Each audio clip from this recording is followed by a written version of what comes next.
All right, we're going to go ahead and call the Quapaw Nation Business Committee regular meeting Saturday, July 20th, 2024 to order at 9:07 a.m.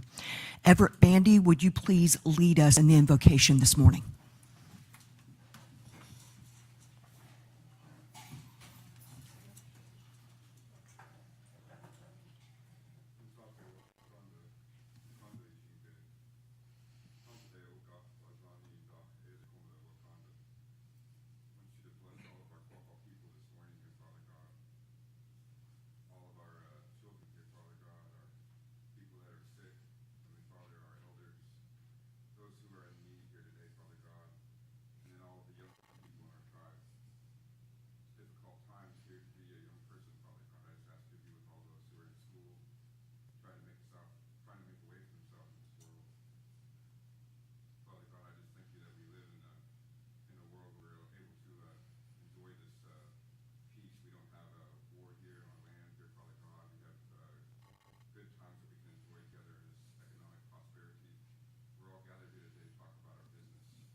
All right, Secretary Treasurer Valier, will you please take roll call and declare quorum?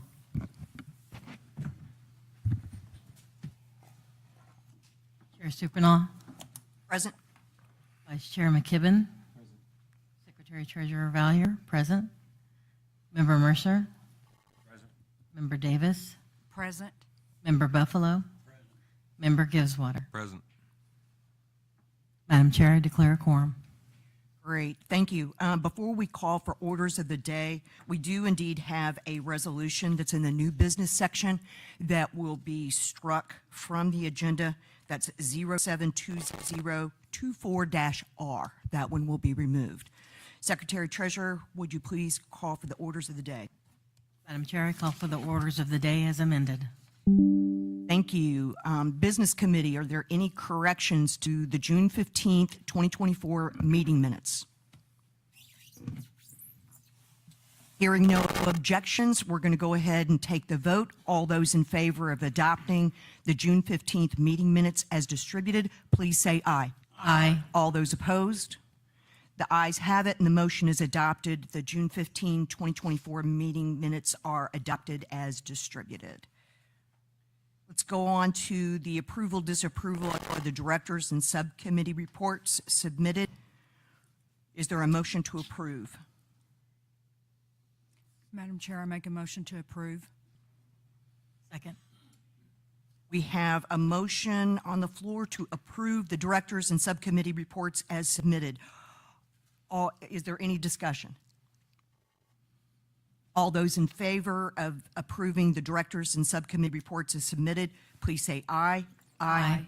All those opposed? The ayes have it, and the directors and subcommittee reports are approved as submitted. We're going to go on to the business committee report. This was previously referred to as the chair's report, but we decided to make it much more collaborative. We've been doing that for the last few months, and it's worked out quite well. The following tribal members have passed away since we last met: Charles Wayne Arnold, DeAndre Jacob Bertrand, and Aspen Louise Bechtel. Please lift these Quapaw families and all families in your prayers, and let us join in a moment of silence.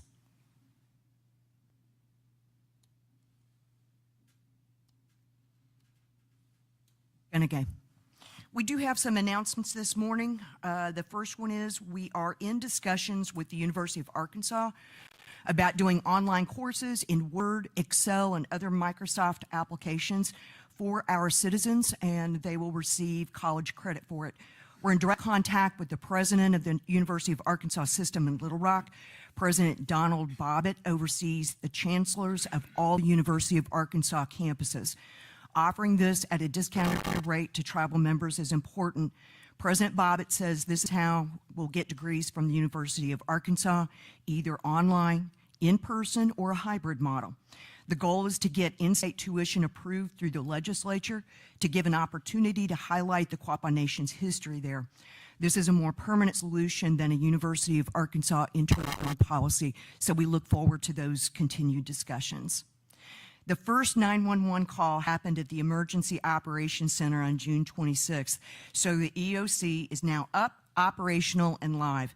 Through July the 15th, there have been 1,242 911 calls received. This has been a long time coming, and we sure are thankful for all the parties who have worked so diligently to make this consolidated Ottawa County, first of its kind, EOC become a reality. Last month, the Business Committee received a motor vehicle tag compact offer from the Oklahoma governor. Secretary Treasurer Vallier, would you please describe the Tax Commission and the Business Committee's position on this topic? Thank you, Madam Chair. Last month, we discussed that Oklahoma Governor Stitt's office had presented a tag compact proposal to the Quapaw Nation. Since that time, the Quapaw Nation Tax Commission, Business Committee, and attorneys have reviewed the compact carefully and have considered any necessary due diligence. The Quapaw Nation is a sovereign Indian tribe that is federally recognized pursuant to several treaties with the United States. The Oklahoma Enabling Act includes a clause that protects tribal sovereignty and limits the state's authority over tribes and their lands. Most recently, the U.S. Supreme Court reaffirmed that the Quapaw Nation remains Indian country for purposes of federal law. The terms of the Model Compact do not respect Quapaw Nation's sovereignty. The Model Compact would grant Oklahoma substantial and oversized control over the Quapaw Nation's vehicle registration and licensing process. For example, Oklahoma would have veto power over Quapaw Nation's license design. The state's Service Oklahoma Agency, the SOK, would control the manufacturing of the Quapaw Nation's license plates. Quapaw Nation citizens would need to work through state licensed operators rather than entities licensed by the Quapaw Nation to obtain their license plates and register vehicles, and are broadly required to provide any information that's a state licensed operator requests or as is reasonably related to the administrative processing of the application. The Model Compact mirrors the state's framework for fees, taxes, penalties, fines, rather than incorporating a framework that the Quapaw Nation designs.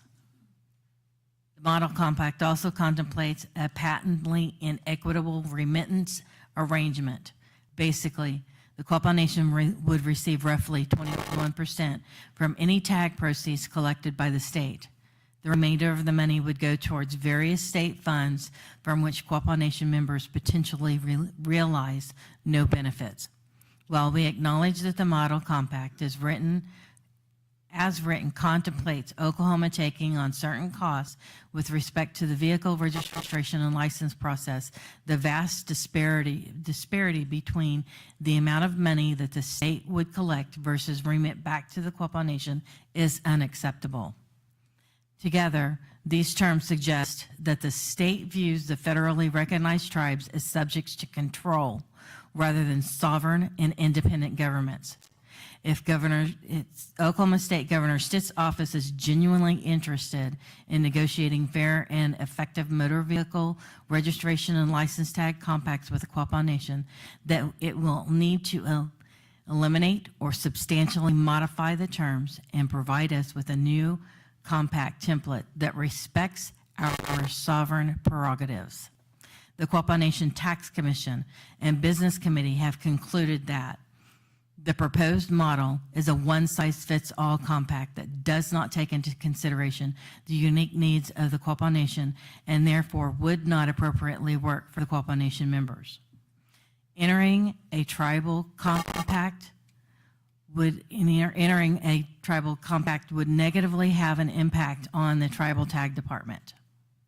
The Quapaw Nation should continue to exercise its sovereign rights to issue tribal tags. It is advised that the Quapaw Nation should reject and decline the tribal tag compact offer from Oklahoma Governor Stitt's office. In conclusion, the Quapaw Nation will be exercising our sovereign prerogative to advise Oklahoma State Governor Stitt's office that we respectfully reject their tribal tag compact offer. Ganagay. Thank you, Secretary Treasurer. Member Davis, would you please give an update on the Good Eagle settlement remaining funds? Thank you, Madam Chair. Excuse me, I just have a brief update.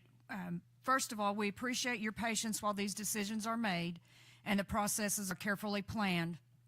This business committee understands the need to move forward swiftly, and as a result of this, a potential distribution of the remaining Good Eagle funds will be added to the special general council agenda for September 7th, and if it rolls into September 8th.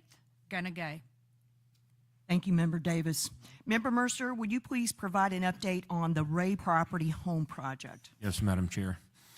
On the Ray property, we have house number 1 pretty well complete other than water and sewer. We're waiting for plumber to submit a bid and then 2 other bids on that, and then we'll start connecting the houses to sewer and water.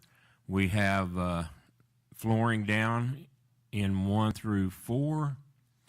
Number 5, we just, it's finished with sheetrock, ready to paint.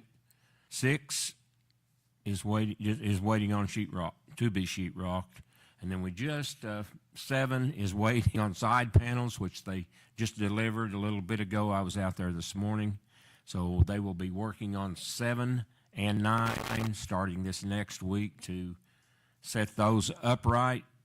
And then we've got pads waiting to pour on 16 and 17. Then pads will be down for all 20 homes. We should get electric to the other side starting one day next week whenever Liberty gets up and does it.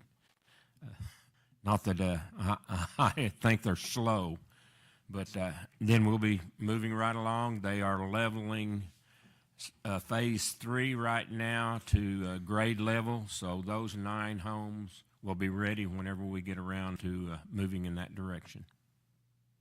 Thank you, Member Mercer. Good update. Member Giveswater, would you please provide an update on the powwow grounds improvements and the impact on our 152nd powwow? Yes, ma'am.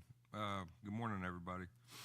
After many hoops and hurdles, through contracts, timing, weather, and different issues with the previous contracts, pleased to report that substantial completion of the grounds was completed on June 24th with updated infrastructure of new electric, new water, storm drainage, new paving, and new concrete roads all down through the grounds. I would like to thank our project manager, John Jackson, all the contractors, our legal counsel, the previous administration, and the grounds committee for all their hard work and planning through the entire process. We got it.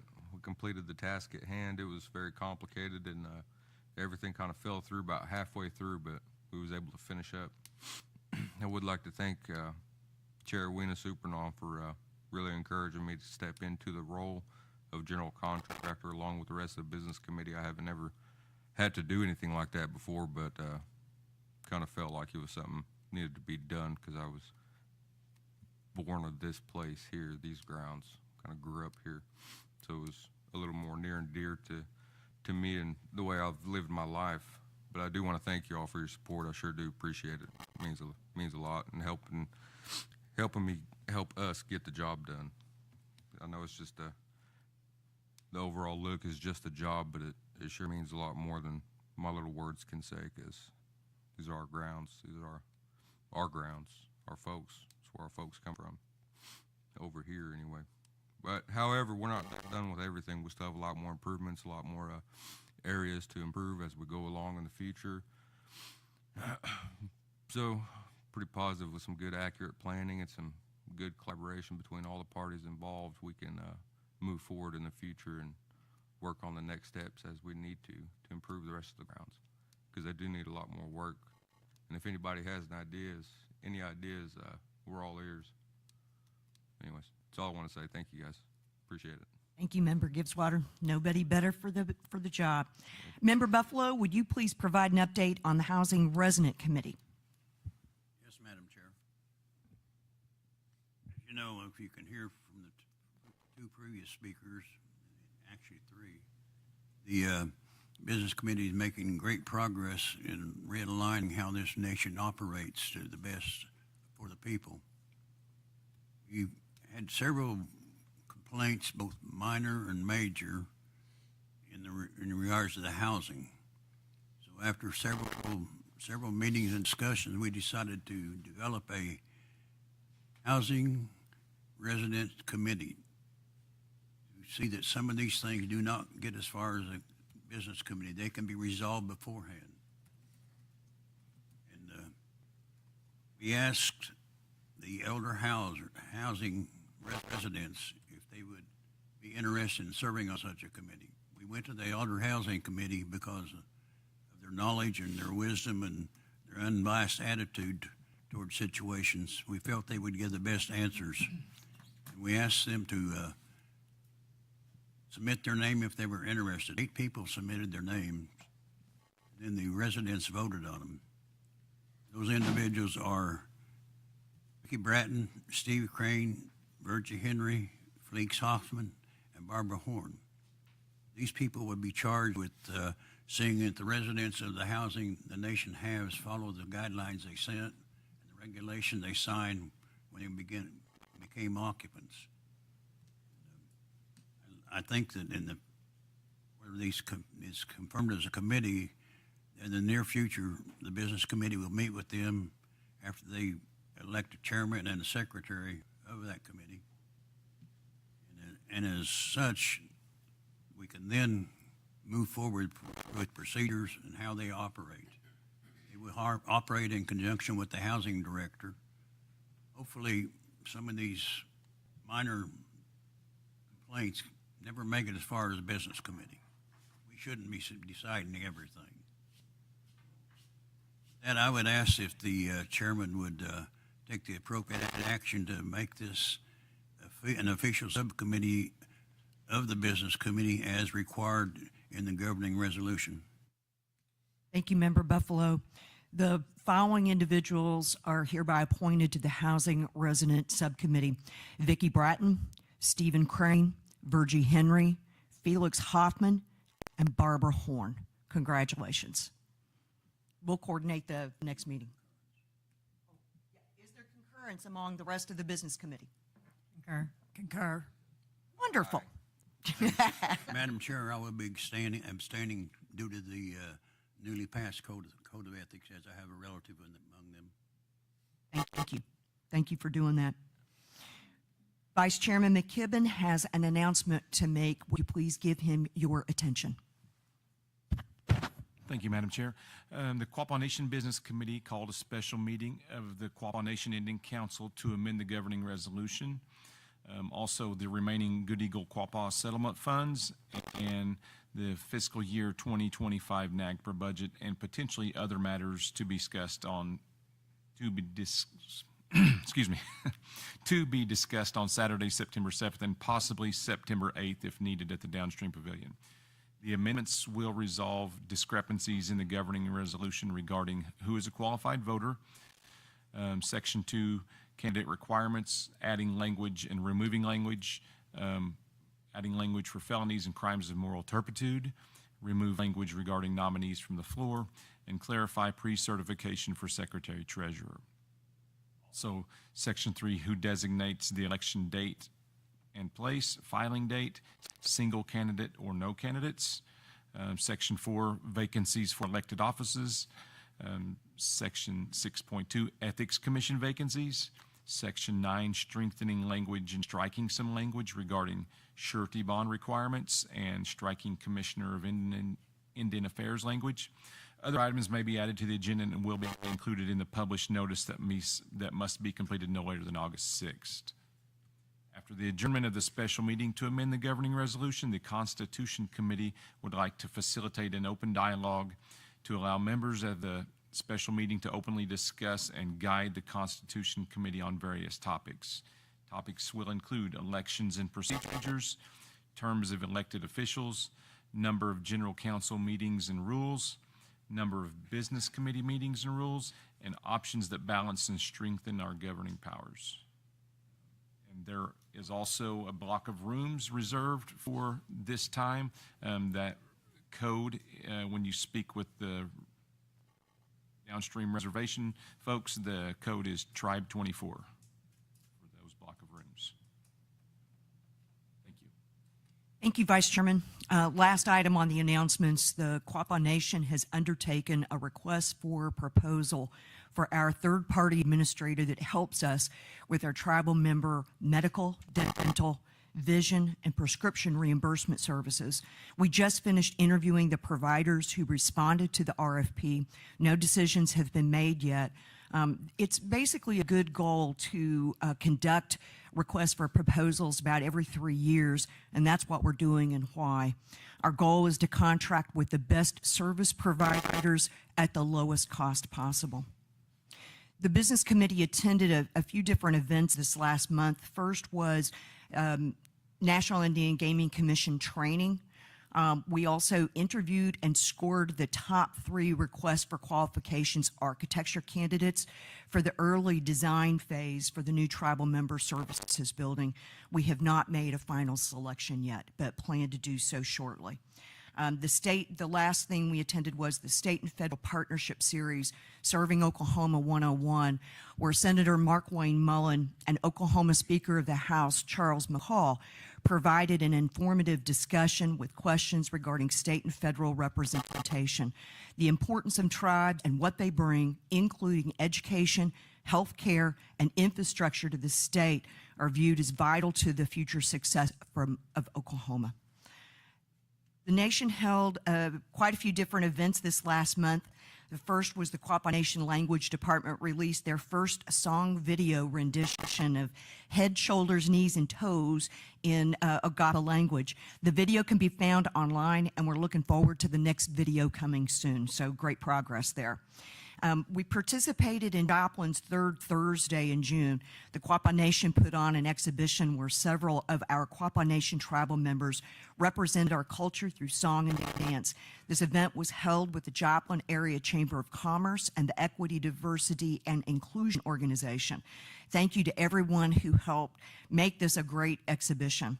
O-Guah-Pah Coffee's 1824 blend was launched that evening as well, and the 1824 blend commemorates the 200th anniversary of our second treaty with the United States government and is on sale at the museum, the fitness center, and Farmers Market Mercantile. Heard earlier this week that the blend, that 1824 blend, due to its popularity, is going to be available for much longer than originally planned, so that's great.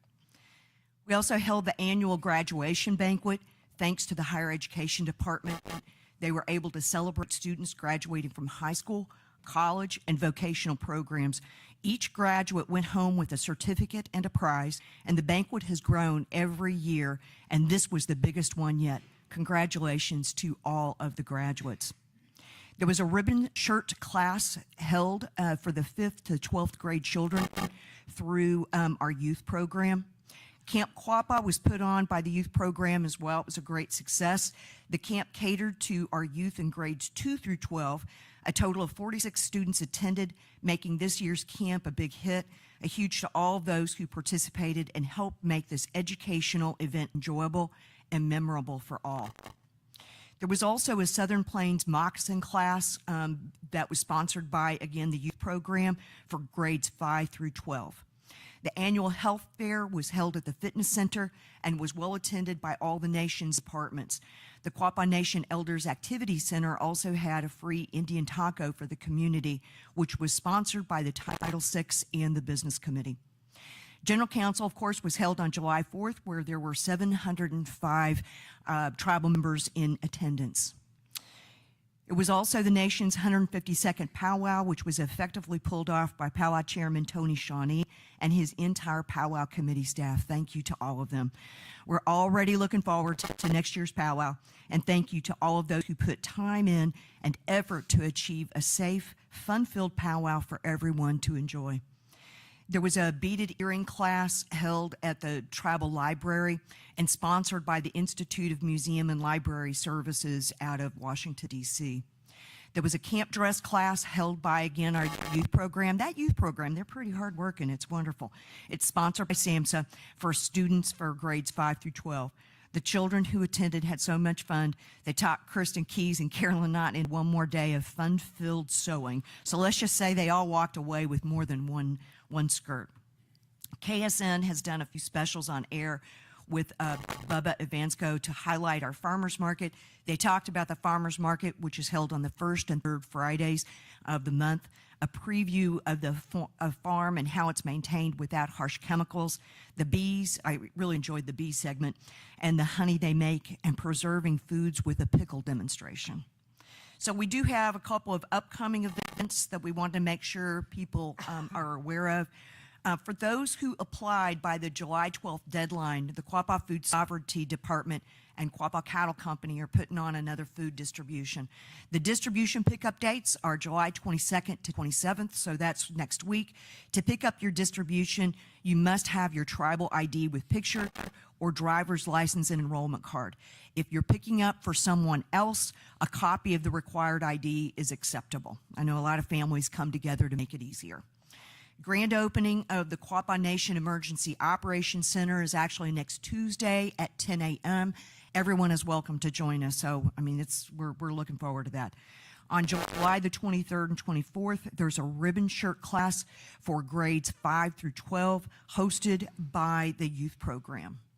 On July 24th at 3 p.m., somewhere between 3 and 3:30, Nathan Pinter from the 1944 War Museum from Washington, Missouri, and Catherine Vicat from Footsteps Researchers will have a presentation and will be donating a quilt to the Quapaw Nation Museum. The quilt has 36 blocks with names of Native Americans, many of which are Quapaw. The 13th annual O-gah-pah gathering is happening on July the 24th through the 25th at Downstream. The O-gah-pah family consists of Osage Ponca, Northern Ponca, Quapaw, Kaw, and Omaha. The Preservation Society encourages registrants to be individually motivated and or affiliated with the tribal language program and language teachers who seek to preserve and revitalize a O-gah-pah language. Registration now is $65 for adults ages 15 and above and $10 for children 14 and under. For the late registrants, there's no t-shirt that'll be available since that deadline passed. Next up, the Miami Heritage Fest is July 26th and 27th, so that's next Friday and Saturday. The annual general election is from 9 a.m. to 5 p.m. here in the community building on July the 27th. There's also a gathering of Native Americans youth program August the 5th through the 8th. You might have noticed there was a survey when you walked in this morning. That's a strategic energy plan. There's going to be an in-person workshop with the Department of Energy's Office of Indian Energy. Quapaw Nation Community Building is where the workshops will be on August 6th and 7th. That's 2 full days from 9 a.m. to 5 p.m. And those copies of the survey are available not only in paper copy this morning, but also on the tribal website and social media sites. So the workshop is really to solicit input from tribal members on the development of the plan, to provide educational resources, and to assess the needs of the nation. So this is a starting point for what will become our strategic plan, and we welcome your participation. August the 5th through 8th, oh yeah, that was the gathering of Native American youth. So there's also an Arkansas Cinema Society that's from August the 15th to 18th, and O-Guah-Pah Communications has an entry into that particular cinema festival. August the 17th, at the next scheduled business committee meeting, the installation of officers will take place. And then there's also a Fort Smith Film Festival, August the 22nd through the 24th. And again, O-Guah-Pah Communications has a submission to that film festival as well. All right, briefly on the casino financial results. So first on Quapaw Casino, for the month ending May 31st, earnings before interest, taxes, depreciation, and amortization totaled $371,000. That's a margin of 17.7%. and that result exceeded budgeted expectation by $6,000. And year-to-date earnings before interest, taxes, depreciation, and amortization is $3.5 million higher, while the budget for year-to-date is 3.3. So this is a really good result. It's almost 105% of budget. Total net revenue from May showed a slight decrease of $44,000. All right, so we'll go on to downstream. June was a record-breaking month for downstream. June 2024 had the best slot win for any month of June in downstream's entire history. So that's a really, really great result. For the month ending June, EBITDA totaled $8.2 million with a margin of 46%. Total net revenue for June was $17.9 million, and it represents an increase from June of 2023 by about 1.5%. Debt reduction during June increased with the required quarterly payment of $7.5 million, and that payment brings the total debt eliminated to $167 million in the 31-month period since the restructure closed. And the next debt payment is due on September the 30th. Same amount, $7.5 million. For Saracen, net gaming revenues in June were up 5% compared to prior year. However, table game volumes continued to reflect a softening, finishing 26.1% below prior year and drop and revenue down by prior year by 28.1%. And we think it's attributable to the promotion at our competitor's hotel, primarily Oaklawn. Sportsbook handle in June experienced a 120.8% increase in volumes compared to prior year. It was a stronghold for the month and finished at 9.6%. For the fiscal year through June, sportsbook handle is up 153%, so we're continuing to increase those volumes tremendously. There's been considerable progress made recently with the structure of the event center podium.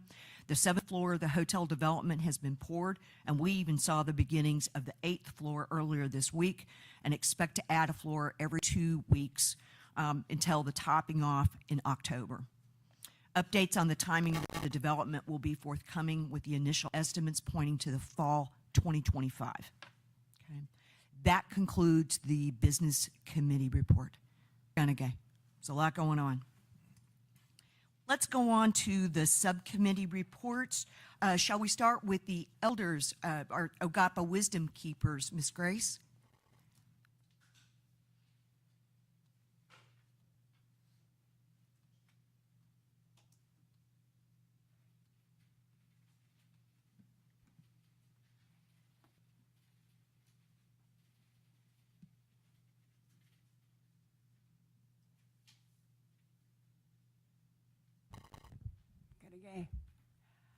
There was a meeting of the elder O-Guah-Pah people last week. And at that meeting, we did select a few more voices for our committee, our group.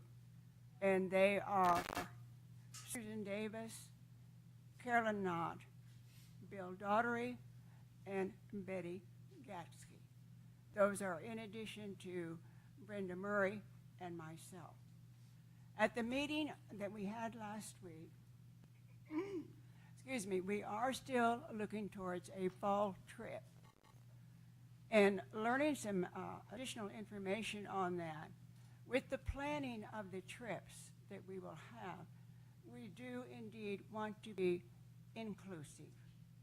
We don't want to turn any elder away. So that will be part of our planning that we will be doing. The elders had expressed interest of wanting to take a trip to see some of the mountains. We've been to several there in Arkansas and even over in Tennessee. So again, we are looking towards a fall trip, and we're also working with the other committees as far as the fall gathering, which is scheduled as well. We have a date now, we think, for our Christmas dinner, and that will be December 21st at Downstream. We have 3 elders who will be attending the language conference next week, and there will be other elders also there with other committees. Also, at our meeting last week, one of our elders did not receive a blanket at the general council meeting when elders were invited up, elders aged 90 plus. And so one elder was left without a blanket. So one of the things that we did at our meeting last week, we honored Charlie Button, and we gave her a blanket.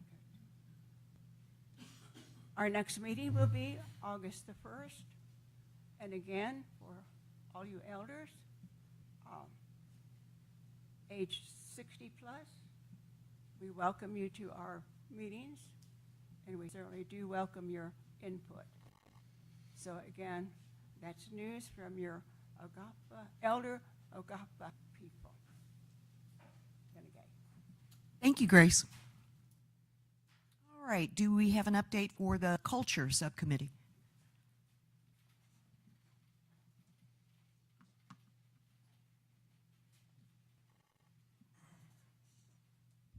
Cultural Committee Chair Barbara Collier was not able to be here today. The Cultural Committee was not able to meet in June due to scheduling conflicts. We did meet in July, and she wanted me to inform you that a full update will be provided at the next Business Committee meeting. Thank you. Thank you. Appreciate that, Everett. Frank, Election Committee?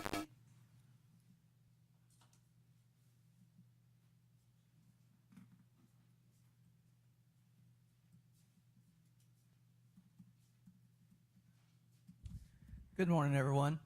I just want to remind what the chairman told us. We will be having an election right in this building next Saturday, 9 to 5. So not a whole lot of people here today. So remind everybody you see, come out and vote. This is your chance to have a voice in what happens within the tribe. Thank you. Thank you, Frank. Constitution Committee, Roman?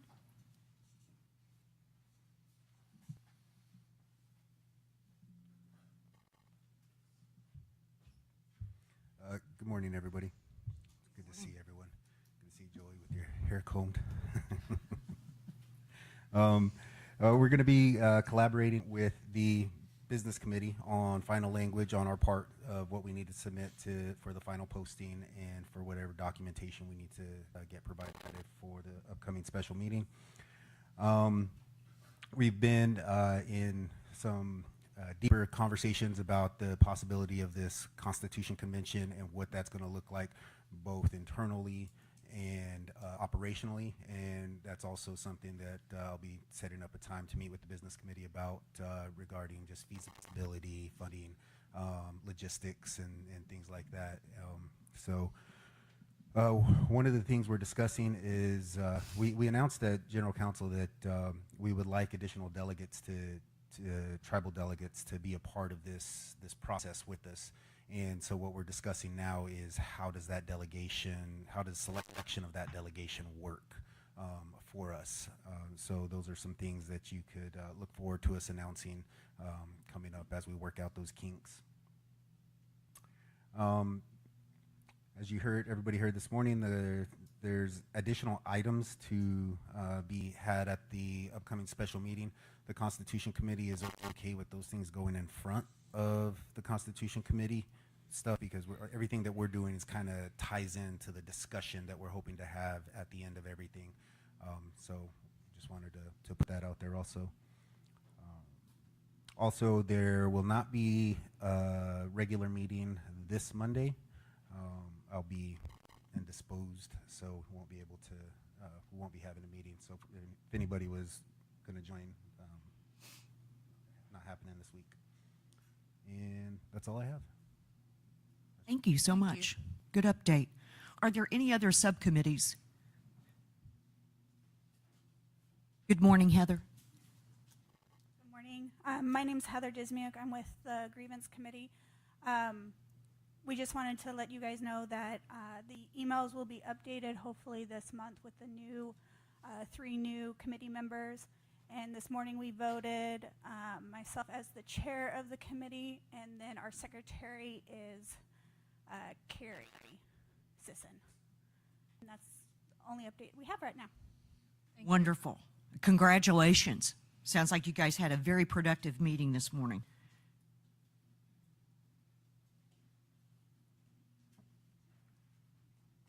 Any other subcommittees?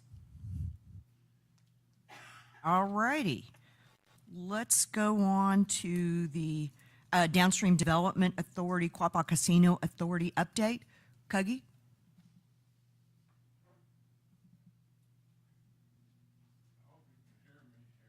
Could we get a microphone too?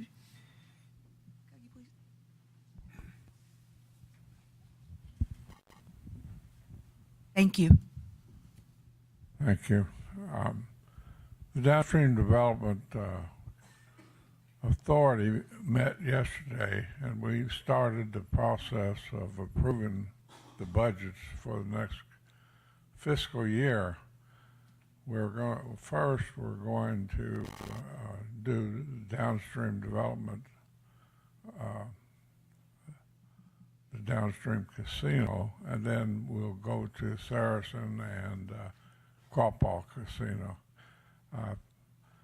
I anticipate that we'll have several meetings as we go through these. So yesterday was pretty productive, and I think it's probably going to take a month or so to go through it. I don't know. We're going to have to meet every week until we get them approved. That's my report. Thank you. I know this is a busy time of year trying to get prepared for the next fiscal year, so we appreciate the time and effort it takes to do a thorough budget review and analysis. All right, so we're going to go on to the executive director reports. So the executive director reports are targeted to the business committee. If others in attendance this morning have questions regarding those reports, please pose your questions during open forum. The executive director reports were posted to the tribal website earlier this week. Eric Boone, CFO, do you have anything to report beyond your posted submission? Thank you, Eric. Trenton Stand, Executive Director of Resource Management, do you have anything to report beyond your posted submission? The only thing I'll let you guys know, it was the final number for the meat distribution ended up at 939. 939 applications. That's incredible. Can you remind us what it was last time, Trenton? I think we were under 900 last time. It was 8 something. I can't remember. It substantially went up with every distribution. Wow, that's fantastic. Thank you. Jerry Helms, Interim Leader, Quapaw Facilities Authority, do you have anything to report beyond your written submission? I have nothing. Thank you. I was having trouble finding you in the room, Jerry. Steve Stand, Executive Director of Tribal Member Services, do you have anything to report beyond your written submission? Thank you. Charles Addington, Executive Director, Department of Public Safety, do you have anything to add beyond your written submission? Thank you, and welcome back. Everett Bandy, Executive Director of Culture, do you have anything to add other than what you've already submitted? Thank you, Everett. Barry Lindiff, Executive Director of O-Guah-Pah Communications, do you have anything to add beyond your written submission? Thank you, Barry. All right, let's go on to reading, correction, and approval of the phone polls. It'll take us a minute just to sorry, I got to get organized.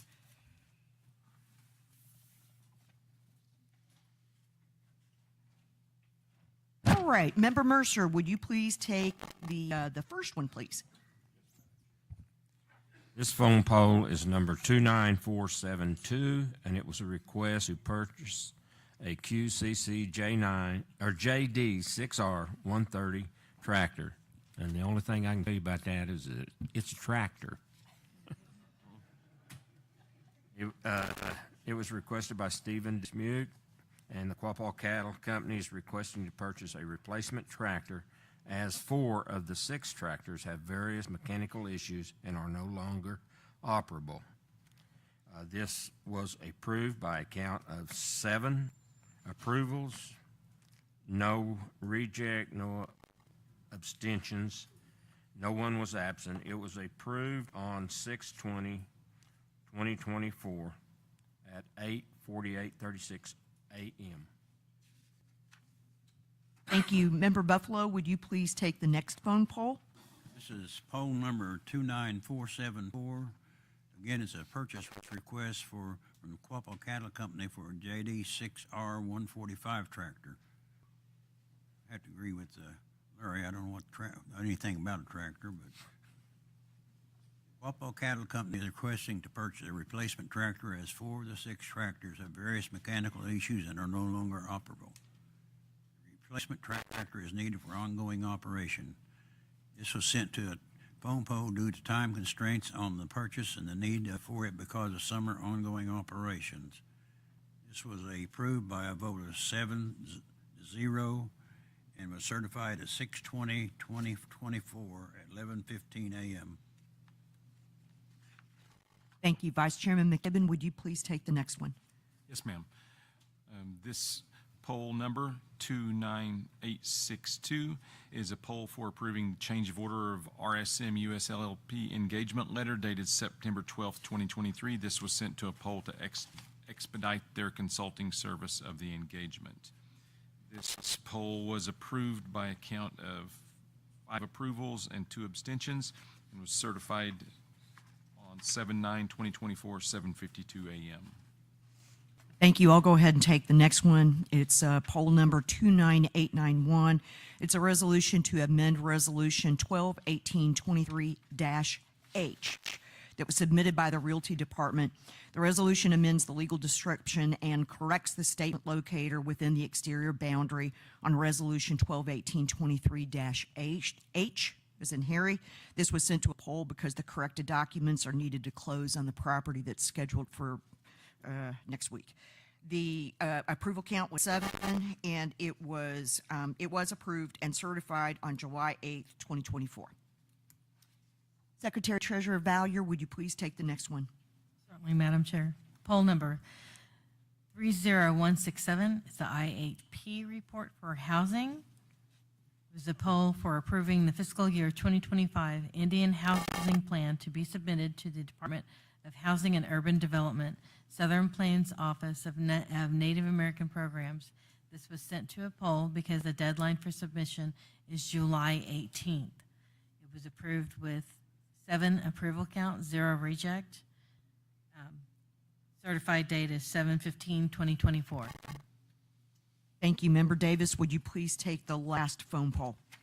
Thank you, Madam Chair. This is poll number 30216. The name of the poll is Agreement City of Commerce for Police Service. It was requested by Charles Addington, prepared by Brent Devine. This poll is for approving the intergovernmental cooperative agreement with the City of Commerce, Oklahoma, to ensure the protection of life and property within the City of Commerce, which is located within the Quapaw Reservation. This was deemed a very time-sensitive emergency because of the disbandment of the City of Commerce Police Department. There was an approval count of 7, 0 rejected, and it was certified on 7/15/2024. Thank you, Member Davis. Is there a motion to approve the phone polls? So moved. Second. Great. We've got a motion to approve the phone polls from this last month. Is there any discussion? All those in favor of approving the phone polls, please say aye. Aye. Aye. All those opposed? The motion carries and the phone polls are approved. Let's move on to new business. And folks, it won't be that bad. Some of these are pretty similar so that we're going to lump them together. Okay. Let's see. Member Giveswater, would you please take the first 2? Yes, ma'am. Resolution number 072024-A, a resolution requesting the Secretary of Interior to take a parcel of land consisting of approximately 40 acres, more or less, into trust for the benefit of the Quapaw Nation, and resolution number 072024-B, a resolution requesting the Secretary of Interior to take a parcel of land consisting of approximately 40 acres more or less into trust for the benefit of the Quapaw Nation.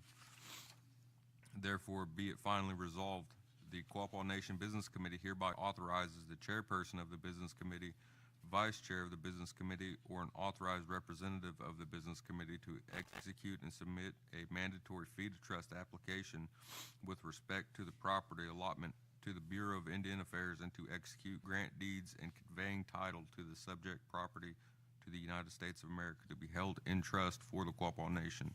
Chair Supernaw, I motion to approve resolution number 072024-A and resolution number 072024-B.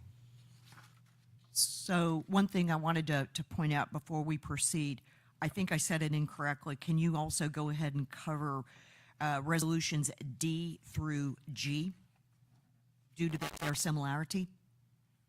You want me to take that motion back? Because it didn't get a second, so we don't have a motion on the floor yet. So if you just keep going, keep going. You bet. Resolution number 072024-D, a resolution requesting the Secretary of Interior to take a parcel of land consisting of approximately 24.77 acres, more or less, into trust for the benefit of the Quapaw Nation. Resolution number 072024-E, a resolution requesting the Secretary of Interior to take a parcel of land consisting of approximately 195.95 acres, more or less, into trust for the benefit of the Quapaw Nation. A resolution number 072024-F, a resolution requesting the Secretary of Interior to take a parcel of land consisting of approximately 209.73 acres, more or less, into trust for the benefit of the Quapaw Nation. Resolution number 072024-G, a resolution requesting the Secretary of Interior to take a parcel of land consisting of approximately 19.98 acres, more or less, into trust for the benefit of the Quapaw Nation. Chair Supernaw also move to approve resolution number 072024-A, -B, -D, -E, -F, and -G. So motion to approve. Great. So we've got a motion on the floor to approve what Joey just said. Yeah. So is there any discussion, Business Committee? Hearing none, we'll go ahead and go to the vote. All those in favor of adopting and approving 072024-A, B, D, E, F, and G, please say aye. Aye. All those opposed? All right, the motion carries. So we've approved new business resolutions 072024-A, B, D, E, F, and G. Wonderful. Thank you, Member Gibbs-Water. Member Mercer, would you please take 072024-C? Yes, Madam Chair. Resolution number 072024-C. This is resolution amending resolution number 061723-E to establish O-gah-pah Communications Company, LLC, as a tribal limited liability company. Whereas the Quapaw Nation Business Committee has been requested to approve the creation of a wholly owned Quapaw Nation limited liability company to be known as O-gah-pah Communication Company, LLC, for such purposes as may be permitted by the Quapaw Nation Limited Liability Company Act, as may be amended from time to time. And whereas the Quapaw Nation Business Committee has determined that the creation of a wholly owned limited liability company to be known as Quapaw Communication Company, LLC, for the purpose is in the best interest of the Quapaw Nation. Madam Chair, I recommend approval of resolution number 072024-C.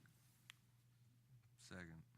All right, so we've got a motion on the floor to approve 072024-C, Business Committee. Is there any discussion? All those in favor of approving 072024-C, please say aye. Aye.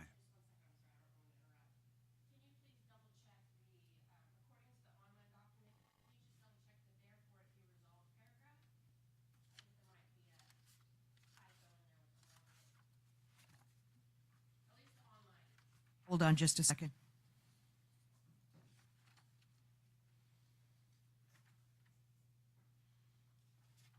So we do have an issue in the next to last, therefore be it resolved statement.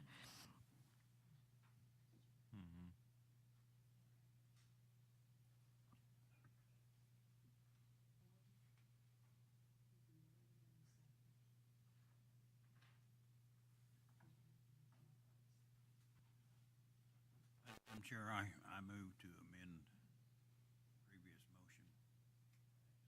Correct.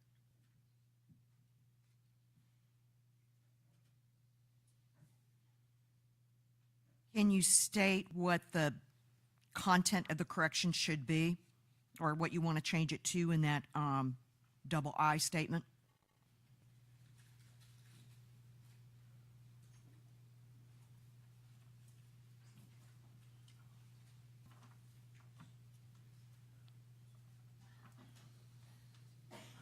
Vice Chair. Vice Chair McKibben.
We're correcting a correction. That's what makes this complicated.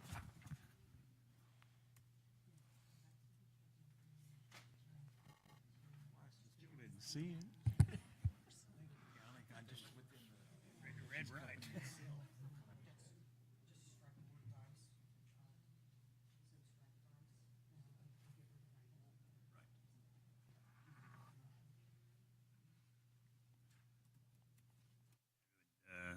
To strike Vice Bowden.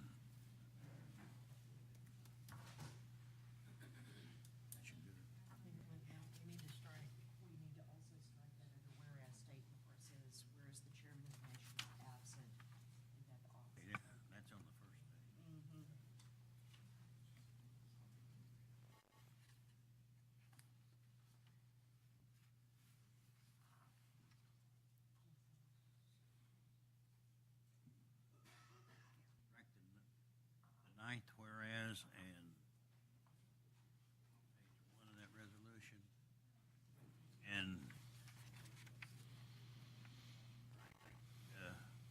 Vice, Bowden, second page. Now therefore be resolved. Second. Okay, so we've got an amended resolution on the floor for 072024-C to strike the ninth whereas paragraph, as well as the words vice and name Bowden in the next to the last, therefore be it resolved statement. Is there any further discussion? We spot anything else, y'all? All right, hearing no further discussion, let's go to the vote. And what we're doing is approving Resolution 072024-C as amended. All those in favor, please say aye. Aye. All those opposed? Okay, so we're voting on the amendment now. All we're doing is voting on the amendment. All those in favor of the amendment, please say aye. Aye. All those opposed? All right, it's amended. Now we can go back to the overall resolution 072024-C as amended. All those in favor, please say aye. Aye. Aye. All those opposed? Motion carries. Giddy up. Okay. We're on to Member Buffalo. Would you please take a 072024-H? Yes, ma'am. Resolution number 072024-H. A resolution to authorize a fiber optic right-of-way ROW request from an Oklahoma Cooperative Corporation and authorize the execution of the ROW on behalf of the Quapaw Nation. Now therefore be it resolved pursuant to 25 CFR 169.110A1, the Quapaw Nation agrees that the compensation negotiated is satisfactory as it meets fair market value based on the appraisal of a similar proximal right-of-way of this kind, and based on the current 20 CFR 169.110A2, the Quapaw Nation requests a waive valuation as the right-of-way proceeds, provides a crucial service to the Quapaw Nation that meets the fair market value for fiber optic right-of-way easement in this area. The Quapaw Nation agrees that the compensation negotiated and the waiver of valuation is in the best interest of this right-of-way. Now therefore be resolved, the Quapaw Nation Business Committee, that the tribal chairperson or secretary treasurer or an authorized representative of the Quapaw Nation is hereby authorized to execute said ROW, promote tribal self-determination and such other uses as may be determined, including commercial operation acceptable to the grantee. Now therefore be further resolved, by reasons stated above, the Quapaw Nation requests that the superintendent of the Miami agency grant the proposed right-of-way easement with, and Madam Chair, I move to adopt this resolution. Second. Great. We've got a motion to approve Resolution 072024-H. Is there any further discussion, Business Committee? Hearing no further discussion, we'll go to the vote. All those in favor of approving 072024-H, please say aye. Aye. All those opposed? The motion carries. 072024-H is approved. Vice Chairman McKibben, would you please take Resolution 072024-I all the way through Q? Yes, ma'am. Resolution number 02024-I. This is a resolution authorizing Catherine Wina Supinaw, Jesse McKibben II, Linda Valier Sigmund, and Eric J. Bone as authorized signatories on all bank accounts of the Quapaw Nation and remove all previous signatories from all bank accounts of the Quapaw Nation. Resolution number 072024-J. This is a resolution authorizing Catherine Wina Supinaw, Jesse McKibben II, Linda Valier Sigmund, Matthew Harkness, Carlton Saffa, Clarence Link, and Jim Burns as authorized signatories on all Saracen Development LLC bank accounts and remove all previous signatories from all bank accounts of the Saracen Casino and Resort, excluding cage accounts. Resolution number 0720244-K.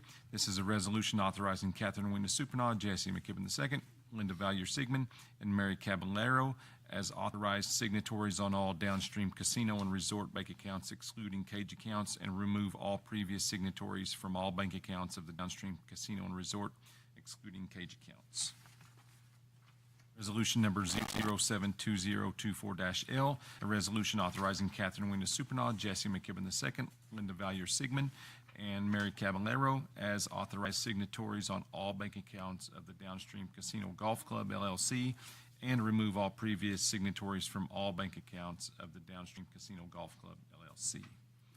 Resolution number 072024-M, a resolution authorizing Catherine Wina Supernod, Jesse McKibben II, Linda Valier-Sigmund, and Eric J. Bone as authorized signatories on all bank accounts of the Quapaw Food Services Authority and remove all previous signatories from all bank accounts of the Quapaw Food Services Authority.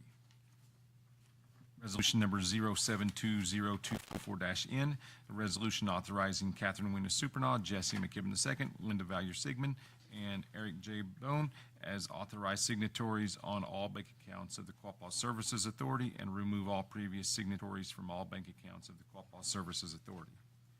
Resolution number 072024-0, a resolution authorizing Catherine Wina Supernod, Jesse McKibben II, Linda Valier-Sigmund, and Mary Caballero as authorized signatories on all bank accounts of the Quapaw Casino, excluding cage accounts, and remove all previous signatories from all bank accounts of the Quapaw Casino, excluding cage accounts. Resolution number 072024-P, a resolution authorizing Catherine Wina Supernod, Jesse McKibben II, Linda Valier-Sigmund, and Eric J. Bone as authorized signatories on the O-gah-pah Coffee Company, LLC accounts. Resolution number 072024-Q, a resolution authorizing Catherine Wina Supernod, Jesse McKibben II, Linda Valier-Sigmund, and Eric J. Bone as authorized signatories on the O-gah-pah Communications Company, LLC accounts. And therefore, it be resolved that the Quapaw Nation Business Committee does hereby authorize Catherine Wina Supernod, Jesse McKibben II, Linda Valier-Sigmund, Eric J. Bone as authorized signatories on Quapaw Nation bank accounts, Saracen Casino and Resort bank accounts, excluding cage accounts, signatories on Downstream Casino and Resort bank accounts, excluding cage accounts, signatory on any Downstream Casino Golf Club, LLC bank accounts, signatory on Quapaw Food Services Authority bank accounts, signatory on any Quapaw Services Authority bank accounts, signatory on any Quapaw Casino bank accounts, excluding cage accounts, signatory on the O-gah-pah Coffee Company, LLC account, signatories on O-gah-pah Communications Company, LLC accounts. Madam Chair, I move to adopt these resolutions. 072024-I through Q. Second. Great. So we've got a motion to approve Resolution 072024-IJKLMNOPQ. Is there any discussion, Business Committee?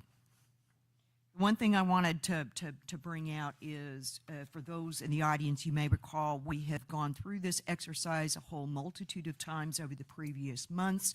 Unfortunately, the banks do not take kindly to the use of nicknames. They only acknowledge formal names from our birth certificates, which is what has necessitated these changes. All those in favor of approving 072024-IJKLMNOPQ, please say aye. Aye. All those opposed? The motion carries and the resolutions are approved. All right, so that concludes new business. Before Secretary Treasurer Valier called for the orders of the day, we struck the last resolution, 072024-R. from the agenda. Let's move on to donations. We have 3. And first up is the O-Guah-Pah Preservation Society. Would Dana Daylight and Billy Joe Proctor please come forward and help describe the nature of this particular request? These are our 2 Quapaw tribal members who are part of the board of directors of the society.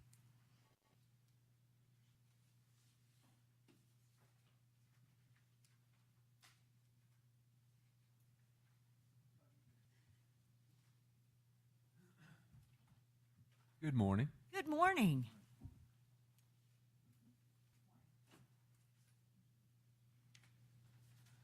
Well, I guess we're here on behalf of the O-Guah-Pah Preservation Society, and I believe many of you have attended the event that has Quapaw Tribe has hosted for quite a while now.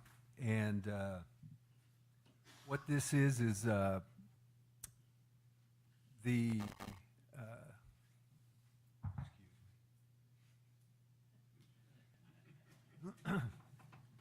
this is just a letter that the chairman, Bill Lynn, has sent out to all of the tribes, our 5 tribes, including the 6 tribes with the 2 Ponkas, that's requesting a $10,000 donation.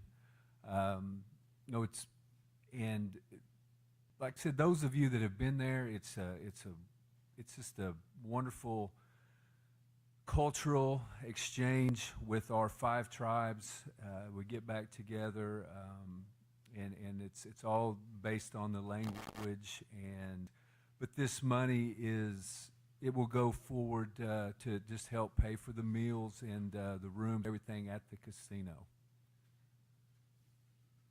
And talking with Bill, there was this is just a form letter that gets sent to all the tribes. $10,000 is the request. It can be more, it can be less. It was just all the tribes did receive this same letter, just a request for help with this wonderful event that brings, like I said, brings all of our tribes back together. Thank you. And if Madam Chair, in previous years, in 2023, we gave them $5,000. In 2022, we gave them $5,000. In 2021, we gave them $4,000. I move that we provide by another $5,000 this year for the O-Guah-Pah Preservation Society. we have a motion on the floor to approve $5,000 for the O-Guah-Pah Preservation Society. Business Committee, are there any other questions or discussion?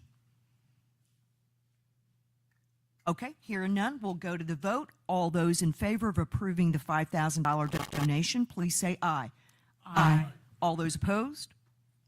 The motion carries and the $5,000 donation is approved. Dana, Billy, thank you. Thank you for serving on that board. Thank you. Just one thing. In your next year when you think about this, I would consider, or at least ask you to consider giving more, because it is such a big undertaking. They are providing 3 meals per day. It's just a 2-day event, but as you know, the cost of food there is horrendous. It is. It has gone up tremendously even these last couple of years. You're absolutely right. Thank you.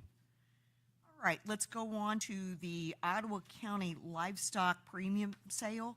I think, Trenton, you've agreed to speak to this particular donation request, considering your past experience with it.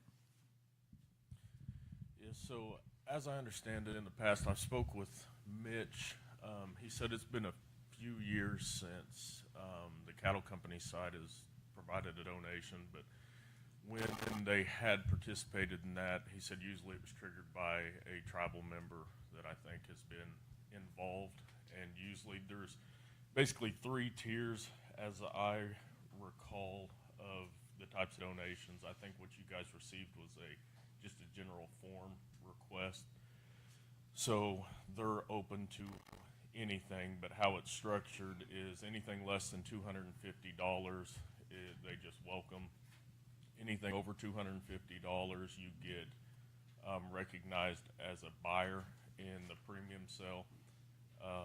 And then they offer the opportunity or welcome the opportunity for anybody to come and actually bid in the premium sale there on site. So that form's set up to identify which type of donation that you're interested in doing. Like I said, the $250 or more you'll get listed as a buyer for the sale. Less is just welcomed, and then if you go and try to bid on animals, then you'll get to go be a part of the auction.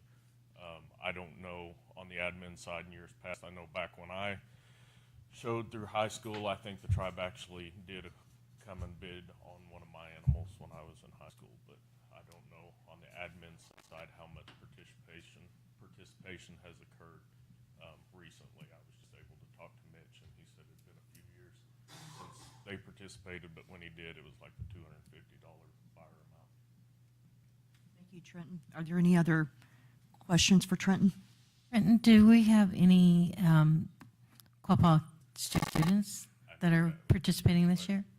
I am not aware, just due to the number of schools that participate in 4-H and stuff like that. I don't know who is participating or anything like that in the fair. They didn't provide a list or anything that I seen. I'm betting there's probably a Quapaw kid or two. I can't speak to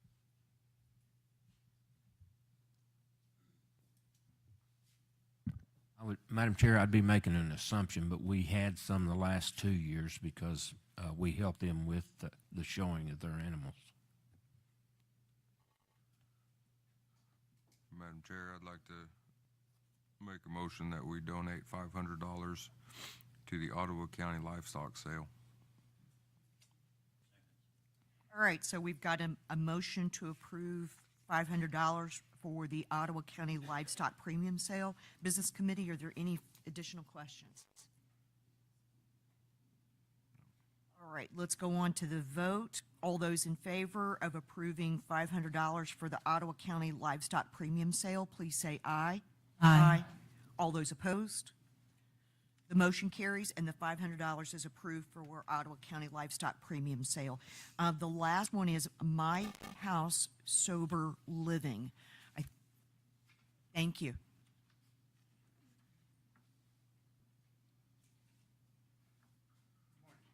Good morning. We represent My House Sober Living. We along with one other partner, started this house on my birthday. We opened on June 2nd. We have a 9-bedroom house. We just recently acquired 2 more rental properties we're going to use. We are self-funded. We have, at the moment, we have 22 clients. 9 are tribal, 2 are Quapaw tribal members. Like I say, we're self-funded. We do clean up for the cities. We try to do, we don't really accept donations. We want to work for what we got. We have several businesses that hired our people. Currently we have, I think, 18 employed now. A lot of them are coming straight out of prison, off the streets, you know. We're just trying to change this community. Trying to help people become productive members of society. So, anything you guys can do tremendously helps. Thank you. And I see that the donation request is for ground beef, rump roast, chuck roast, arm roast, for an estimated total of $479.75. Is that correct? Okay. Thank you.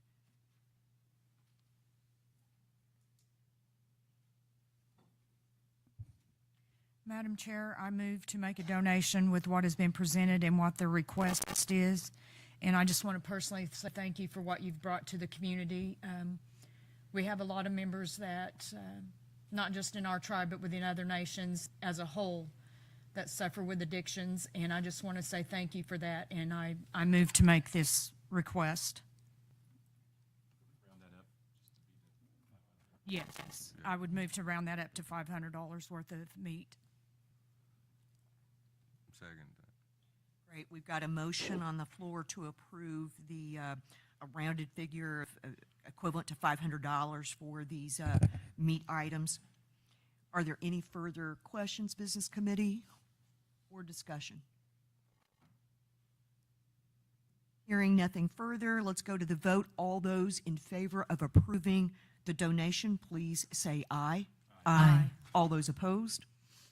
The motion carries. The donation is approved. Thank you for being here this morning.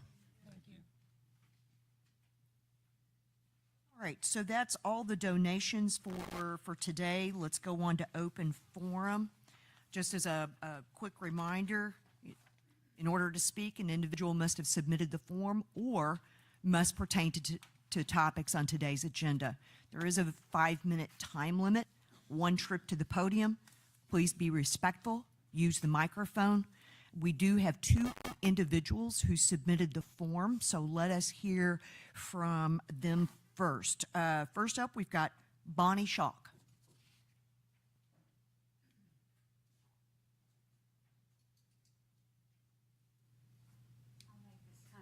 Short, quick. I heard from Linda Davis today. This is regarding Good Eagle. And I heard what you had to say, Linda. I want to reiterate with Mans, this is going to be addressed at General Council in September, and we're going to resolve it one way or the other. That's the goal. That's a hope. Okay. That's Yes, all. ma'am. That's the goal. That's what we all want. Okay. I'm going to hold you to that. Yes, ma'am. All right. Thank you. Thank you, Bonnie. Thank you, Bonnie. Can I be first to speak? No, I'm just kidding. Sorry. The next individual that submitted a form was Callie Bowden. Good morning. Good morning, and thank you for giving me the opportunity to speak. While we're on this subject of special general counsels, I just wanted to get it on the table again so we can discuss 2 issues. We ran out of time during general counsel, but looking for solutions. One is to get Tara addressed again, and the other is to do a reconsideration. There's just a few things on the Code of Ethics document. It's a pretty good document, but there's just a few things I would like to propose change for, and there was no way to address it at the last General Council. So I'm here today to see if we can find a solution to try to get a special GC to discuss those 2 issues. I don't want to hijack the Constitution. It seems to be filling up with a lot of stuff to discuss, so I don't know if it's how to approach it, but I wanted to bring it up today to see if we could approach it. As far as the Code of Ethics document, I have a suggestion, and that is the Ethics Commission has the authority, based on the governing resolution, to propose amendments to the document. That is a part of their role and responsibility. What I would advise on that one is if you could work with Skylar Rollins as well as the others on the Ethics Commission, and that way we can get that incorporated. And if there's enough time, get it into the special GC, for September the 7th and 8th. I don't know if it's a strike through or if it's a major rewrite of sections that would take considerably more time. But assuming that can be done, we can absolutely consider getting it onto the agenda. Member Buffalo, would you please speak to the Terror Code? Because this is an interesting one. This one's confusing. Since it was laid on the table, it should be coming back at the next regular meeting of the General Council. Absent that, it could be brought up in an open forum of the special committee, but someone would have to move to take it off the table before it could be discussed. So that's in where my question lies, is to have a meeting to specifically address it. I thought it was going to be on the agenda for the current GC that we had, and when it came to open forum, it was, well, everybody was there. There was no talking about it, so it's trying to bring it back to the table. I don't want it to be forgotten. It was proposed 2 years ago, put on the table, was supposed to be brought back up, didn't happen. I don't know if it died. I don't know if it still needs to be brought up. I don't know if we have to wait till next year. Not pointing fingers or anything. I just want to find a solution to get it addressed so we can talk about it and take it or not. That's the simplest way to do it, would be to wait, but it can be brought up if it's taken off the table in open forum at a special meeting. In a special meeting, That's the take way it off the table. That's the way the attorneys interpret it, so. Okay, so how do we get that special? Right, so what we can do is, if I assume we don't want to wait until next 4th of July, who knows what's going to be crowding the agenda at that point. What I would propose, because we have such substantive topics to cover on September the 7th and 8th, and maybe even potentially changes to the ethics document, we'll just call another special general council meeting, in the early winter, December. Dance card tends to be pretty full, but early winter time, and bring it forward because it is important. Based on the latest turn of the document that was made available out on the tribal website, it's pretty substantive and it has an extensive transition timeline to really operationalize it. It's not just a matter of a 5-minute, let's appoint some people and we move on. We're talking about a 2.5 year implementation timeline, so it is not de minimis. It's important, and we need to be methodical and take time in getting through that latest document to ensure that it represents, what the Quapaw Indian Council really wants it to be. And we want to do that methodically. So I'm not opposed to that. Not at all. It can't be called for Terrell. It has to be called for some other thing, and then it can be brought off the table in open forum. I don't care how we get there, just as long as we get there. So Okay. Thank you guys very much for your time, and I do appreciate everything you do. Ganagay. Thank you. As a member of the Ethics Commission, can she bring that to our meeting? Absolutely. That was the intent, to work with the commission and see, if there are small changes, major changes, and then you guys are in the best position to make the judgment call as to, is this a 5-minute exercise, or could this be multi-hour review and update where we need to make sure we've got sufficient time to go through that? Our next meeting is August 23rd. August the 23rd. Tuesday night, 6 o'clock. Or is that Zoom? I'm sorry, 5:30, or I think he changed it to 5:30 at the admin building. All right, next up on open forum. Good morning. I just wanted to touch on something that you spoke about in the business committee's thing. The Native Connections Youth Program, the GONA Gathering of Native Americans. I got to participate in the GONA last year that we had here. And please sign your children up for this. Please sign your teenagers up for this. If there's a way for you to participate with them, do it. To know that these men and women not only take from their lives, but they also, their families are involved in this, and they're traveling to every nation, and they are giving our people the resources to work together to heal from trauma. And it's a very beautiful experience. And I just wanted to thank Kristen for keeping up with them and for bringing this to our youth. That's all. Thank you, and that's August the 5th through the 8th. Okay. Anybody else for open forum?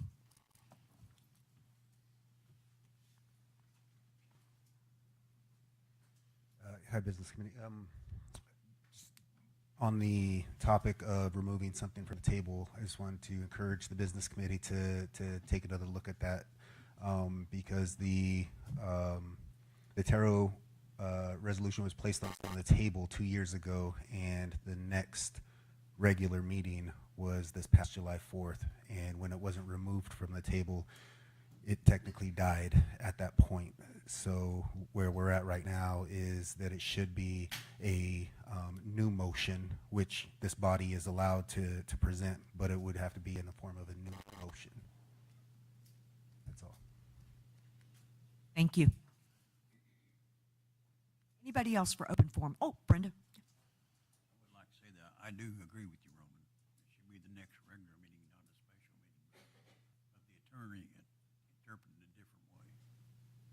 clear in Robert's rules where it should come up, and the fact that it's dead.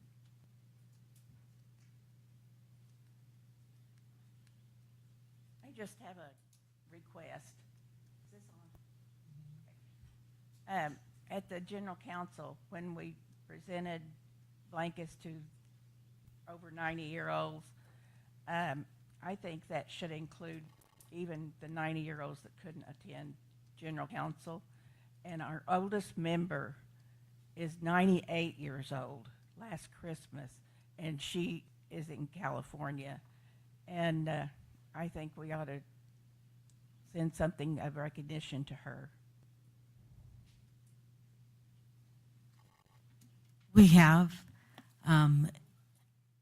actually, all of those blankets, all of those elders that were over the age of 90 that did not receive a blanket in the previous year, because if you remember last year at General Council, Melanie Shawnee honored several of the elders with blankets. And those that were over the age of 90 that did not receive a blanket in the previous year, where we decided that we wanted to continue that tradition in honoring those. So those that did not receive one last year were the names that we put on there. So everybody that was over the age of 90 received a blanket. And we even have some reserved and are sending those out to those tribal members who are not in this area to be able to get a blanket. Do you know when that will be? Her family, I called with her family and they said she had never received any. I don't know exactly when they were sent out, or I don't know. I don't have that information to be able to tell you exactly when it was shipped, if it was shipped, or even if we had the correct address to ship it to. Her address is on the something I read, but Tommy Red Eagle's her son. That's local. Or Albert Red Eagle. If I could speak on that, I'm looking at the 2023 minutes as of right now from General Council of last year. And Melanie thanked everyone for their support. It is with admiration and respect that the 151st Powwow Committee is able to recognize and honor the oldest elders of the Quapaw Nation. Those 5 recognized last year was Alberta Red Eagle, William Hyatt, Charlene Button, Faynell Plummer, and John Alfred Ray.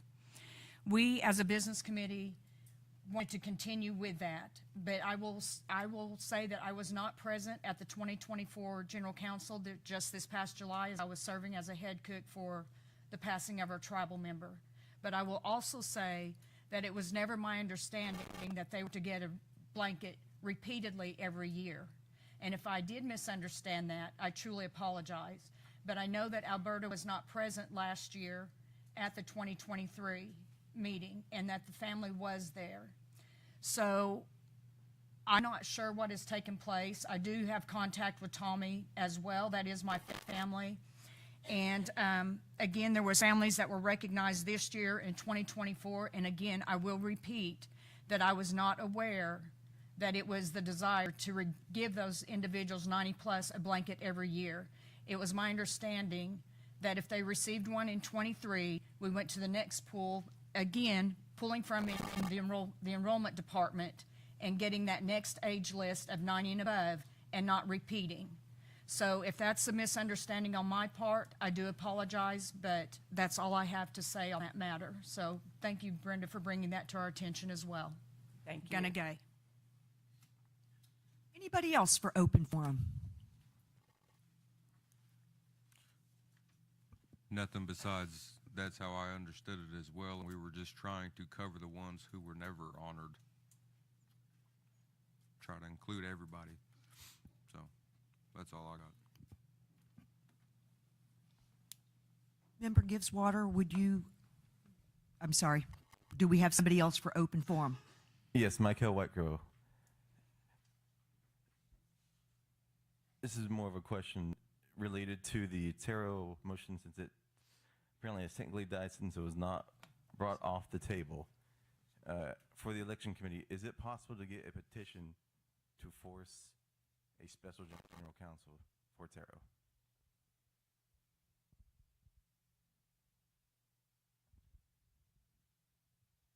Yeah, according to the according to our bylaws, yes, you have every right to get a petition. It requires a lot more names, but it would have to be signed, verified, and then presented to the business committee. But it can be done.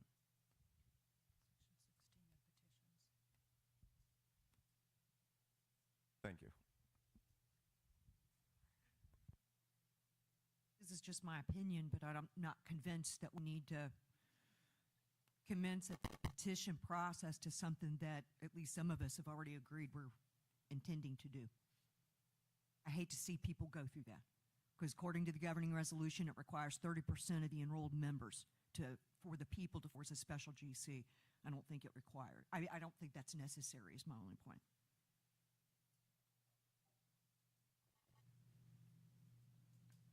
Anybody else for open forum? So then how will you put that on the agenda? We'll call another special general council. 9-7 and 9-8, we'll take a look at what the Constitution Committee's got. We haven't finalized the agenda at this point, Dana. So if we think there's sufficient time, let's just get it added to it.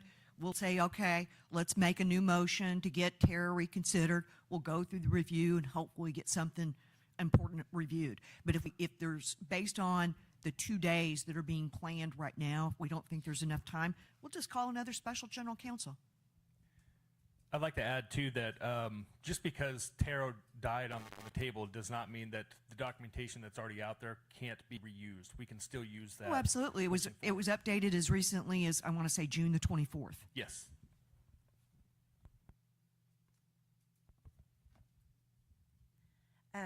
Terry Kearns, I just have a quick question in reference to the Good Eagle lawsuit being a part of September 7th and 8th General Council meetings. During the July 4th, something was misspoken, and I just wanted to clarify that.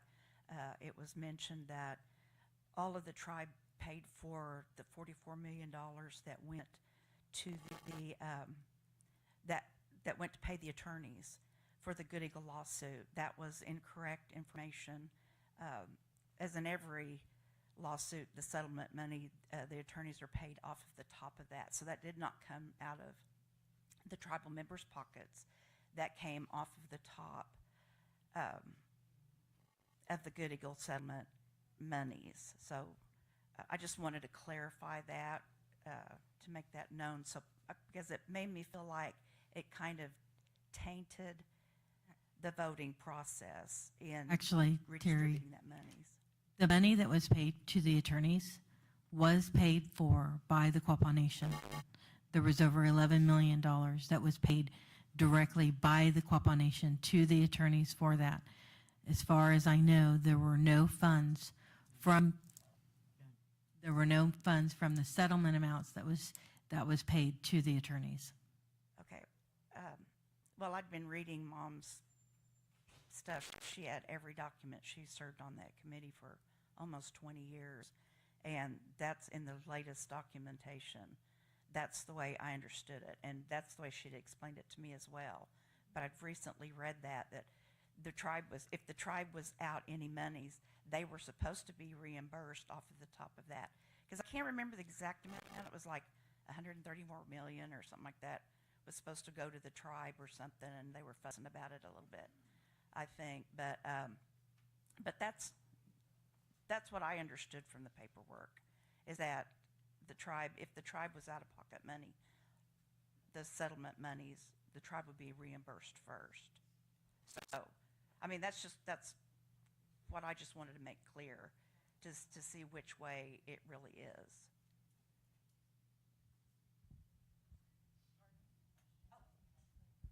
So my question is, has the tribe been reimbursed for what they paid out? And do we have... Was your mom part of Group 2 or Group 1?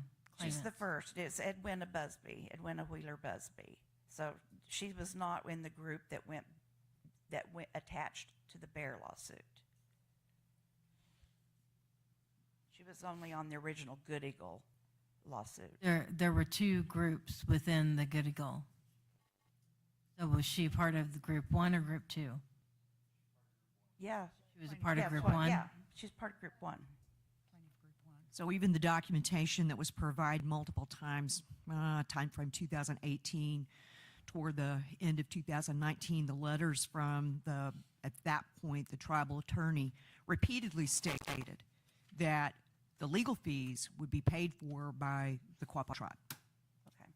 And not by the settlement funds. Been going through a stack of paperwork that's more than 12 inches deep, so and I wanted to, just to make sure that that was clear, because I felt like it changed the, kind of the attitude of the room. Everybody felt like it came out of their pockets. And then also I just thought typically when there's a lawsuit, the attorneys are paid out of the settlement. That's But- only if it's a contingency. Okay. The lawyers were being paid based on time and materials over the course of 18 years. And so they were being paid as their services were rendered on behalf of those lawsuits. Okay. Not knowing when the settlement, or if it ever came,